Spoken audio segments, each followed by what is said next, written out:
अरे का भइल? अरे हमर लाल का भइल? काहे रोत बाड़ा? का भइल बेटा? काहे रोत रहा? कहीं चोट वोट तो नहीं ना लग गई? हाँ?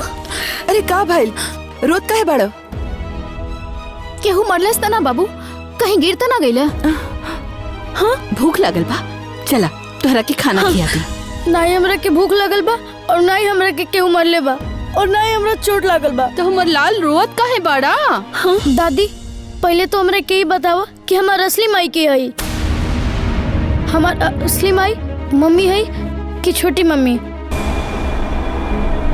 अरे बेटा, तुहार असली मम्मी दीदी है। बाकी तो बेटा सब कर हुआ ना, यही से तो के सब क्यों प्यार करेला।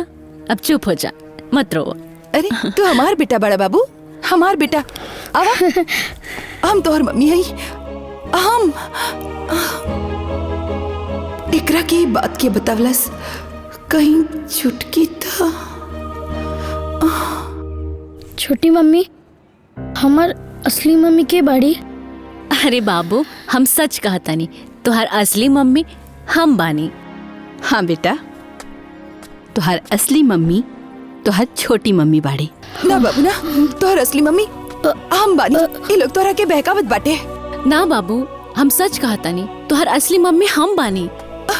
अरे देखी ना जी, एक काका कहत बा लोग कि बाबू के असली मम्मी बाड़ी। ये हमार बच्चा के झूठ साथ सिखावत बाड़ी, भड़कावत बाड़ी। अरे एमे भड़कावे वाला कौन बात बा? सही बात बाटे कि कान्हा इनकरे बेटा बाड़े। हाँ, कान्हा अंजलि के बेटा बाड़े। सबके होता झूठ कहता, बेईमान बा लोग। कान्हा सिर्फ हमार बेटा बाड़े, हमार। बस दीदी, बहुत हो गई, अब और मत बोली। अरे कान्हा के हम आपन बेटा कह देनी तो झूठ बोलता नहीं, साजिश करता नहीं। और रवा बड़ा सच बोलता नहीं। हाँ? कान्हा राउर बेटा हुवन? हाँ। अगर राउर बेटा हुवन तो कान्हा के सर पे हाथ रख के कसम खा के कहीं कि कान्हा के रउआ पैदा कैले बनी। हम ना खाई, कान्हा सिर्फ हमार बेटा बाड़े, हमार। और हाँ, तो लिख के देले बाड़ू, तो वचन देले बाड़ू। तो आज से और अभी से हम अपन वचन और अपन लिखल दोनों वापस लेता नहीं। कान्हा हमार बेटा बाटे। ना, कान्हा सिर्फ हमार बेटा बाड़े, ये हमार हुए। कान्हा सिर्फ हमार बड़े। ना, कान्हा तो हमार बेटा हुए। तू हमार हाथ छोड़ा, तू हमार मम्मी ना हो। हमार मम्मी हमार छोटी माई आई। हाँ बेटा, हमें तो हर मम्मी बनी। अरे कान्हा, तू हमार बेटा बड़ा। बेटा हुआ, क्यों कहना सुना? तू हमार बेटा हुए, कान्हा। कावल माई? कुछ ना बेटा, कुछ ना बिल बेटा, कुछ ना बिल। तो सुजा बाबू, सुजा। हाँ, सुजा बेटा। हाँ, सुजा।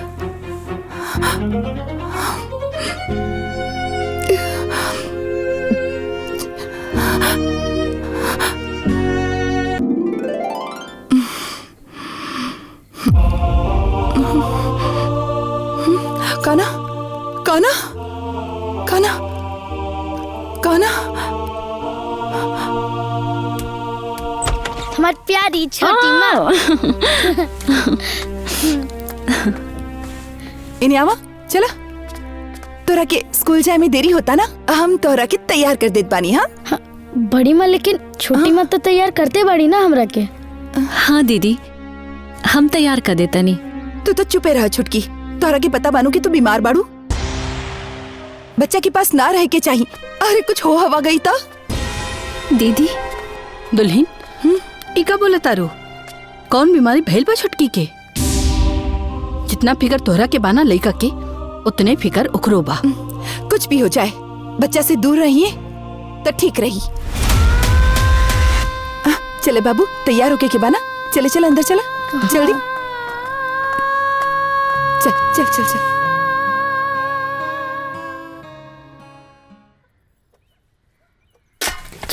छोटी माँ हम आ गई नी। अरे और छोटी माँ, आज हम तोहरा खातिर कुछ लेके भी आइल बनी। लेके आइल बड़ा? हाँ। का ले आइल बड़ा हमार लाल?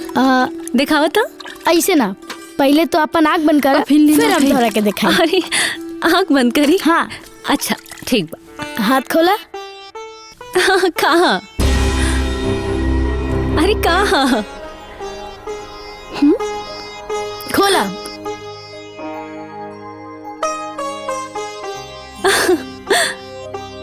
चॉकलेट।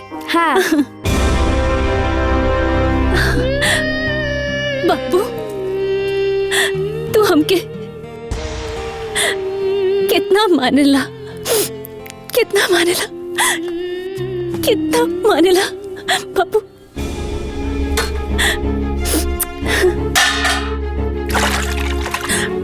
कितना मानेला बाबू। तोरा के कितना बार समझवले बानी, बाहर से आके हाथ मुंह धोल कर और सीधा हमरे पास आवल कर, इन्हीं मत जायल कर। तोरा के समझ में ना आवेला? हाँ चला। अरे मम्मी हमारी बात तो सुना।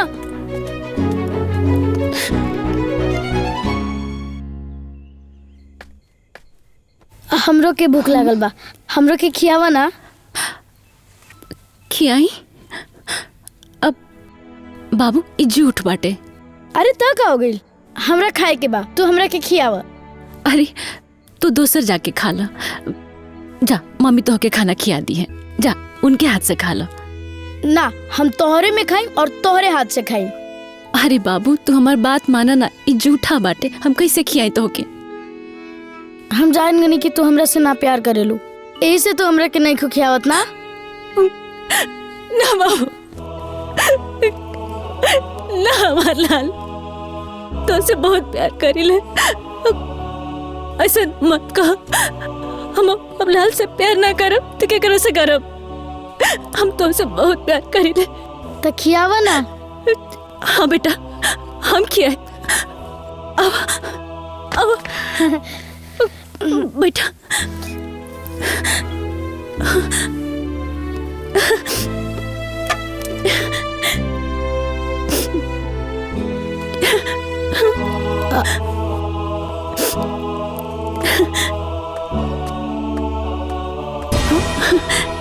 ला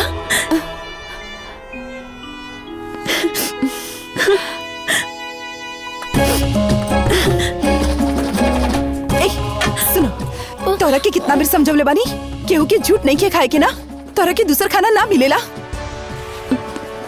जाए दीना दीदी, बच्चा बाड़े। अच्छा ठीक बा, ई त बच्चा बाड़े, पर तू तो समझदार बाड़ू ना, तोरा समझ में ना आवेला, अपन झूठ खिला देलू, हमार लेका की जिंदगी खराब करत बाड़ू। दीदी ऐसा मत कहीं। बस करा दुल्हन, बहुत बोला तारू, बहुत हो गए तोहार। अरे केकरा के ममता की पाठ पढ़ाओ तारू? हाँ, जितना ममता और प्यार तोहरा दिल में बा ना, उतना ही ममता प्यार सब केहू के दिल में बा।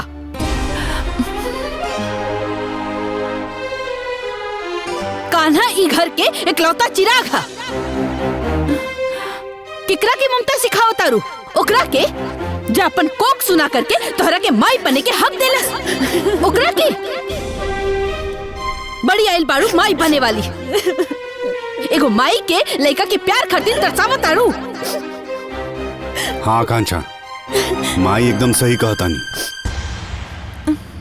तोहरा अंजलि के त्याग के ना भूले के चाही, तहरा ना भूले के चाही कि अंजलि सिर्फ तहरा खुशी के खातिर अपन कोक बांट देली। त्याग त्याग त्याग, सुन सुन के हमार कान दुखा गइल बा। अगर ये त्याग कैले बाड़ी तो हमहू त्याग कैले बानी, और ये अगर अपन कोक दान देले बाड़ी तो उससे पहले हमहू अपन सुहाग के दान देले बानी। और हाँ, केहू के कौनो एहसान नहीं खे। गाना पे सिर्फ हमारा अधिकार बाटे, हमारा अधिकार बा। हाँ दीदी, कान्हा राउर बाड़े और राउए ही रही हैं, लेकिन लाड प्यार तो सब केहू कर सकेला ना। ना, बिल्कुल ना, काहे कि तोहार नियत ठीक नहीं खे। तू हमार बेटा के लाड प्यार तका, तू हमार बेटा के पास आवे लायक भी नहीं खू। चल बेटा, चल अंदर, चल। बहू, बात तो सुना।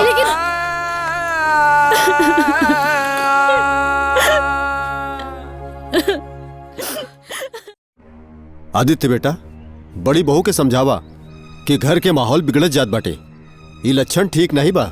एक खातिर हम दूसर ब्याह करे के रेडी ना रहली। दीदी मम्मी रुको, हमारी बात सुनी दीदी। कांचा। दीदी रुकी ना का दीदी। करत बाड़ू? कहाँ जात बाड़ू? हम अपन बच्चा के लेके तू लोग से दूर अपन मई के जात बानी। हमनी से दूर मतलब? मतलब ई कि बच्चा हमार बा और हम अपन बच्चा के केहू के साथ भी ना बांट सकेनी। अरे एकर में बांटे के बाद कहाँ से आ गई? बच्चा है, केहू एकरा प्यार दुलार कर सकेला? हम ऐसा ना होके देव, यही से हम अपन बच्चा लेके जात बानी। ए दुल्हन, का लइका नियन जीत गईले बाड़ू। ई लइका पे खाली तो हार हक निखे, हमनी के भी हक बा। हमरे खानदान के वारिस पाई, हम एकरा के कहीं ना ले जाए दे। तू ए तरह अपन मनमानी ना कर सकेलू। अम्मा जी, रउआ शायद भुला गल बानी, ई बच्चा पर लीगली हक हमार बाटे। और हाँ, अगर याद नहीं खे तो ली, देख ली। दीदी, कान्हा राउर बड़ और रउआ ही रहिए, क्यों कान्हा के बाटत नहीं के। बाकी हम रउआ से हाथ जोड़ के एक विनती करतानी, कान्हा के हमरा से दूर मत करी, दूर मत करी, ना तो हम जीते जी मर जाए। हाँ बहू, ऐसा मत करा। कान्हा के हम लोगन से अलग मत करा। परिवार के खुशी में आग मत लगावा। भौजी मान जाई ना, मत जाई। अरे छोटा सा बात खातिर इतना बड़ा बखेड़ा काहे खड़ा करत बाड़ू? अरे गांव समाज में का सोचिए लोग। चला मान जा बात, अंदर चला। ना, एक बार हम जे फैसला कर ले बानी उहे होखी और हमार फैसला वापस ना हुई। चलो ना, हम अपने छोटी माँ के साथ रहो। हम तोरे साथे ना जाए। छोटी माँ हमरा के मत जाए दी ना। हाँ बाबू, मत जाए दे हमरा के। हम ना जाए दे तारा के, हम ना जाए दे।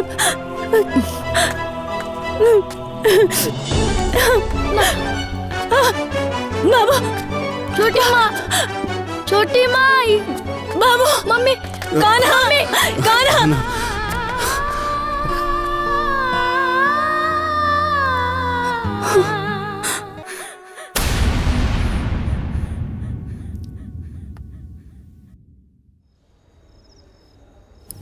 कान्हा,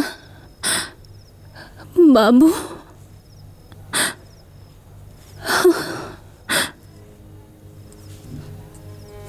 हमार लाल कहाँ पड़ा? कान्हा। क्या हुआ डॉक्टर साहब, सब ठीक तो है ना? कुछ भी ठीक नहीं है। इस रिपोर्ट के हिसाब से कैंसर इनके पूरी बॉडी में फैल चुका है। अब कुछ नहीं हो सकता। बेहतर होगा कि आप लोग इनको घर लेकर के जाएं और इनकी सेवा करें।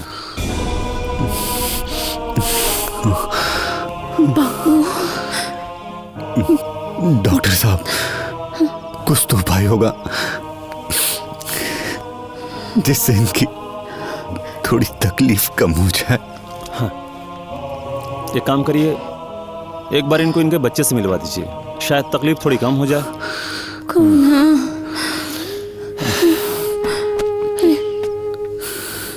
बाबू, देखिए, इनके पास वक्त बहुत कम है। हमार लाल कहाँ बा? हमार लाल।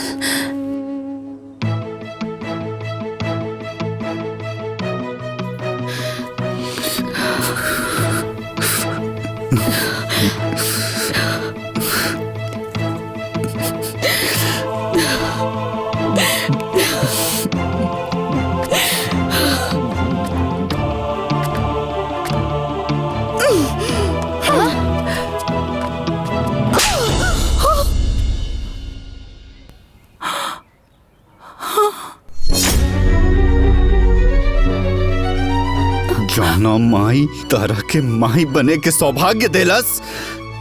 आज हुए माई के अपन संतान के ममता पावे खातिर तड़पावा ताड़ू करे जाना का पता।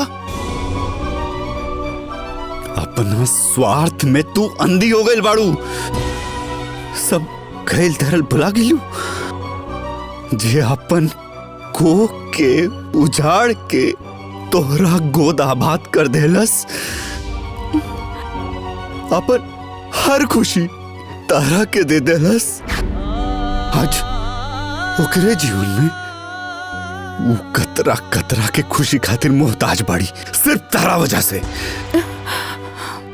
जीवन भर तारा के बड़ बहन के प्यार देलस, अपन संतान तारा गोद में दे देलस, तारा के नया जीवन देलस, और आज खुद आखिरी सांस लेत पानी। अपन बच्चा के आखिरी बार देखे खातिर तड़पत बाड़ी। लेकिन लगता कि तारा चलते होकर आखिरी इच्छा भी पूरा ना हो पाई। अरे तू कैसन माई बाड़ू जे एक माई के दर्द के ना समझ सकेलू? ना ना, तू माई कहाई के लायक ही नहीं खू। अरे तू एक बेटा के तड़प ना समझ सकेलू?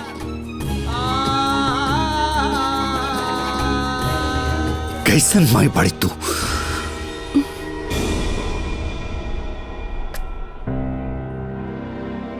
भगवान तारा के पांच बना के एकदम सही कहला।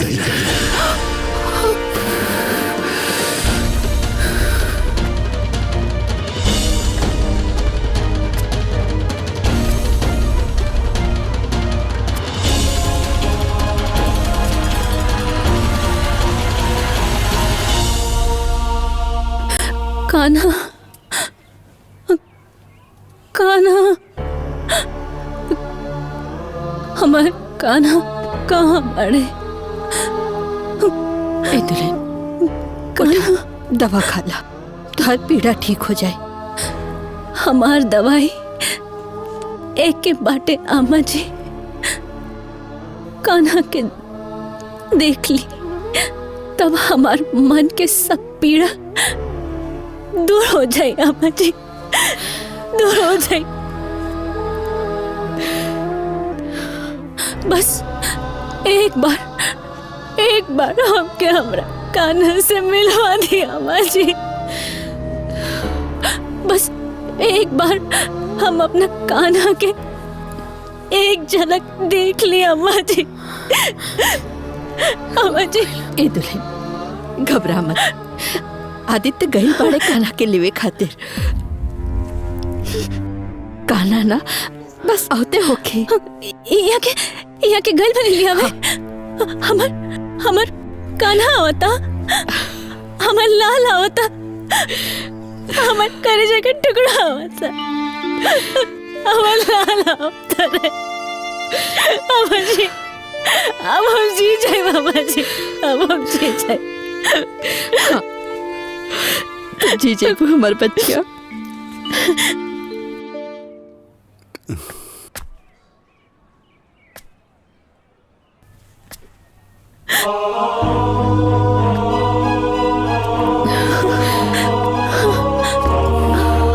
रवा आ गई नहीं, अकेले आई बनी।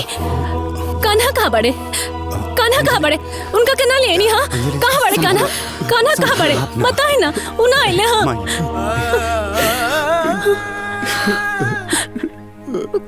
कान्हा ना आइले। हाँ वो अपना माई से प्यार ना कर ले, वो अपना माई से प्यार ना कर। कान्हा ना आइले।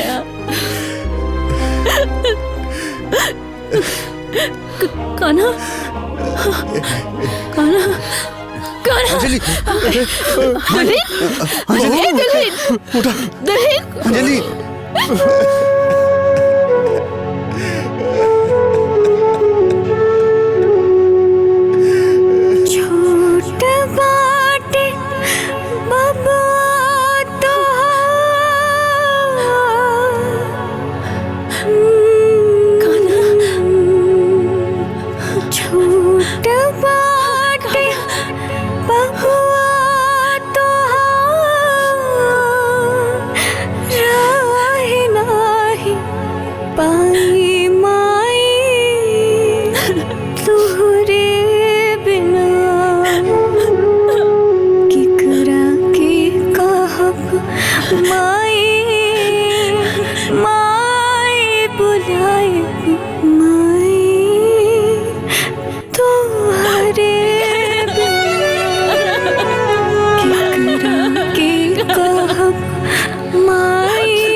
हमार बच्चा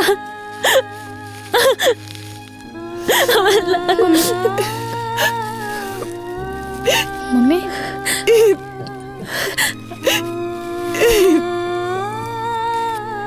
हमके माफ कर दे छुटकी, हमके माफ कर दे। हमसे बहुत बड़ भूल हो गए रहे। एगो माँ होके माँ के ममता के ना समझ पाऊनी, और छुटकी अपन छोट बहन के भावना के ना समझ पाऊनी। हमारा आँख के ऊपर ममता की पट्टी पड़ गई रहे। छुटकी हमरा के माफ कर दे, हमरा के माफ कर दे। दीदी ऐसा मत कही। रवा हमरा कान्हा के बहुत प्यार करिले। हमार कन्हैया रवा साथे बहुत खुश रही है।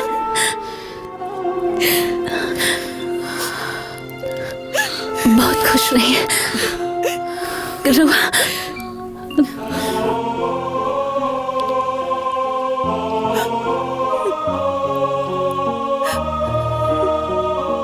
रहुआ कान्हा के ऊपर हमेशा अपन आशीर्वाद बनाले रखम।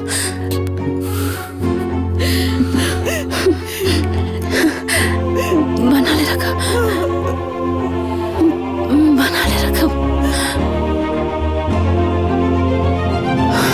छटकी भौजी, अंजलि अंजलि छुटकी